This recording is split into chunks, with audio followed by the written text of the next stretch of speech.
Aquella mañana de abril parecía idéntica a tantas otras en nuestro piso de Ruzafa. La luz del sol entraba tímida por las persianas. El aroma del café recién hecho llenaba la cocina y Marcos, mi marido, leía las noticias en su móvil como siempre. Yo tarareaba una canción de Amaral mientras preparaba las tostadas. Todo era normal, hasta que sonó su teléfono. Fue solo un clic, un breve sonido de notificación, pero lo cambió todo. Marcos se quedó inmóvil, con la pantalla iluminando su rostro. Pude ver cómo se le endurecía la mandíbula, cómo fruncía el ceño. Después, con un gesto rápido y torpe, bloqueó el móvil y se lo guardó en el bolsillo. ¿Era del trabajo? Pregunté, intentando sonar despreocupada. Sí, nada importante, respondió, sin mirarme, fingiendo beber de una taza vacía. Me quedé callada. Algo no encajaba. Marcos no era bueno mintiendo. En 8 años juntos, aprendí a leer cada una de sus expresiones.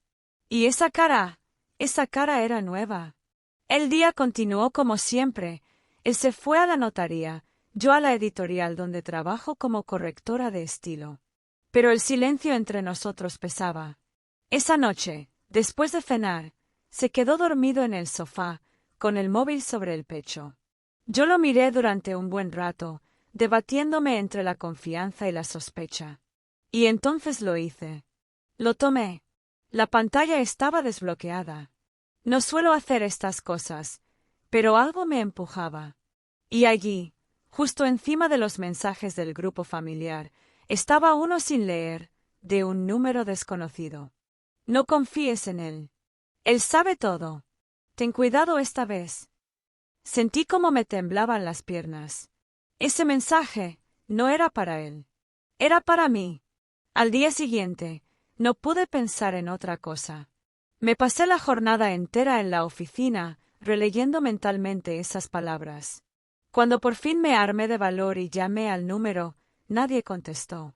Pero al buscarlo en WhatsApp, una sacudida me atravesó el cuerpo. La imagen de perfil era una fotografía que yo había hecho hace años. Una puesta de sol en la playa de El Saler, el mar en calma y un pequeño faro al fondo. Esa foto, solo la compartí con una persona. Eric. No podía ser. Eric fue mi pareja cuando tenía 23. Un escritor apasionado, brillante y algo caótico. Vivimos una relación tan intensa como tóxica, que terminó entre gritos, malentendidos y una herida abierta que nunca cerró del todo. ¿Pero qué hacía él enviándole un mensaje a Marcos? ¿Y por qué advertirme? Esa noche, no dije nada. Marcos notó mi distancia, me preguntó si estaba bien. Mentí. Dije que tenía un proyecto complicado en la editorial. Me abrazó, pero su abrazo me pareció falso. Frío. 2 días después, apareció ella. Laura. 22 años, pasante nueva en el departamento de maquetación. Cabello castaño oscuro, ojos inmensos, expresión dulce. Se presentó tímidamente en la sala de descanso. Me pareció familiar, pero no entendí por qué. Hasta que, en medio de la conversación, soltó algo que me dejó paralizada. Conozco a Marcos, por cierto. Nos vimos hace unos meses en Alicante. ¿Cómo? Pregunté, sonriendo con cortesía. Sí, es amigo de mi madre. O algo así, dijo, bajando la mirada. Fingí que no me importaba, pero algo en su tono me hizo hervir por dentro. Esa noche, esperé a que Marcos se durmiera y volví a revisar su teléfono. Esta vez, no encontré nada. Ni mensajes, ni llamadas, ni fotos. Pero algo me decía que él borraba todo. Que había algo más. Y entonces me acordé de una caja. Una caja de recuerdos antiguos que guardábamos en el trastero. Bajé en plena madrugada y la encontré. Dentro, cartas, fotos viejas, entradas de cine. Y entre ellas, una carta rota. Una que yo misma había escrito a Eric cuando aún estábamos juntos. Una que juraría haber destruido. Pero allí estaba, dobladita, guardada con cuidado. Mi corazón empezó a latir tan fuerte que pensé que iba a desmayarme. ¿Qué hacía eso en casa de Marcos? ¿Cómo había llegado hasta aquí? Volví al piso sin entender nada. Y por primera vez, tuve miedo. Desde que encontré aquella carta rota en la caja del trastero, el tiempo dejó de avanzar de forma normal. Mi cabeza se llenó de preguntas sin respuesta y de recuerdos que creía olvidados. ¿Cómo podía una carta que yo misma destruí años atrás estar ahora, intacta, entre los recuerdos de Marcos? ¿Y por qué ese mensaje advertía que no debía confiar en él? Al día siguiente, apenas dormida, me escapé del trabajo a media mañana. Necesitaba aclarar todo esto. Y para ello, solo había una persona capaz de explicarme lo que estaba ocurriendo, Eric. No fue fácil encontrarlo. Hacía años que no sabía de él. Ni redes sociales, ni noticias. Pero recordé algo. Un amigo suyo, Mateo, tenía una pequeña librería de segunda mano en el barrio del Carmen. Fui allí sin saber muy bien qué buscaba. El aire olía a papel viejo y madera, y al entrar, Mateo me reconoció al instante. «Vaya, si no es la musa del desastre», dijo con media sonrisa. Yo solo asentí, cansada. «Necesito hablar con él», le dije. «Es urgente». Mateo dudó. Luego escribió algo en un papel. «Esto es todo lo que puedo darte. Está en un pequeño estudio en el Cabanyal. Pero ten cuidado, Inés. Hay cosas que es mejor no remover». Lo tomé sin decir palabra. A veces, el silencio pesa más que cualquier advertencia. El estudio era pequeño, caótico, lleno de libros amontonados y paredes manchadas de tinta. Él abrió la puerta con cara de sorpresa, como si no creyera que yo estuviera ahí. «Inés». Su voz aún me era familiar, como una canción antigua. «¿Fuiste tú quien envió el mensaje?», pregunté, sin rodeos. Eric no respondió. Se apartó, dejándome pasar. Cerró la puerta lentamente. Y entonces me miró, directo a los ojos. «Sí, fui yo. Porque tenía que advertirte antes de que fuera demasiado tarde». «¿Advertirme de qué?». «De Marcos». Asintió. Caminó por la habitación, nervioso. «Hace unos años trabajé con una mujer. Se llamaba Rebeca. Era mucho mayor que yo. Una mujer brillante. Ella tenía una hija. Y estaba con Marcos». Me congelé. «¿Con Marcos?». «Sí». Al principio pensé que era una coincidencia. Pero cuando lo vi, supe que era el mismo. Y después, Rebeca murió. De forma extraña. Su hija desapareció durante un tiempo. Nadie investigó demasiado. «¿Laura?», susurré. Eric me miró en silencio. Luego asintió. «He seguido algunas pistas. No soy un loco, Inés. Algo no encaja. Tu marido no es quien crees que es. Y esa chica, Laura, no está allí por casualidad». Volví a casa completamente desorientada. Marcos aún no había llegado. Me senté en el sofá, con las manos heladas, repasando todo lo que Eric me había dicho. De pronto, la puerta se abrió. Marcos entró con su maletín, sonriendo como siempre. Me observó y dejó las llaves en la bandeja. «¿Todo bien?», preguntó. «¿Quién es Laura?». El silencio que siguió fue absoluto. Como si todo el aire hubiera desaparecido de la sala. Marcos no dijo nada durante largos segundos. Luego, se sentó frente a mí. «Laura es mi hija». Mi mundo se detuvo. «¿Desde cuándo lo sabes?». «Desde hace un año». Su madre nunca me lo dijo. Me buscó. No supe cómo decírtelo. «¿Y la carta? ¿La mía? ¿Cómo llegó a ti?». «La encontré en un libro tuyo. Uno que me diste hace tiempo. Nunca te la mencioné porque pensé que te molestaría». «Mentira. O al menos eso sentí». «¿Y Rebeca?», pregunté. Marcos palideció. «¿Qué sabes de Rebeca?». «¿Por qué murió?». No respondió. Bajó la mirada. El silencio, otra vez. Algo se rompió entre nosotros en ese momento. No fue gritos, ni reproches. Fue el sonido invisible de la confianza desplomándose. Esa noche dormí en la habitación de invitados. A la mañana siguiente, fui directamente a la editorial. Laura estaba allí, como siempre, con sus auriculares y su cuaderno de bocetos. Me acerqué a ella. Su cara, al verme, se tensó.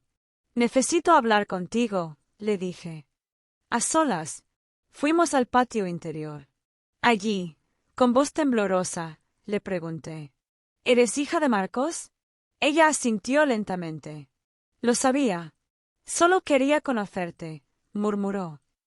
«No vine a arruinar nada. ¿Por qué no me lo dijiste?» «Porque él me pidió que no lo hiciera». Todo encajaba. Y al mismo tiempo, nada. «¿Y tu madre?», pregunté. Laura bajó la mirada. «Ella tuvo un accidente. Cayó por las escaleras. Dijeron que fue un accidente. Pero yo siempre creí que alguien la empujó». Mi sangre se heló. Y entonces Laura añadió, casi en un susurro: «Y esa noche, Marcos estaba en casa». Después de las palabras de Laura, algo dentro de mí se rompió definitivamente. Caminaba por la ciudad como una sombra, sin sentir los pies sobre el suelo.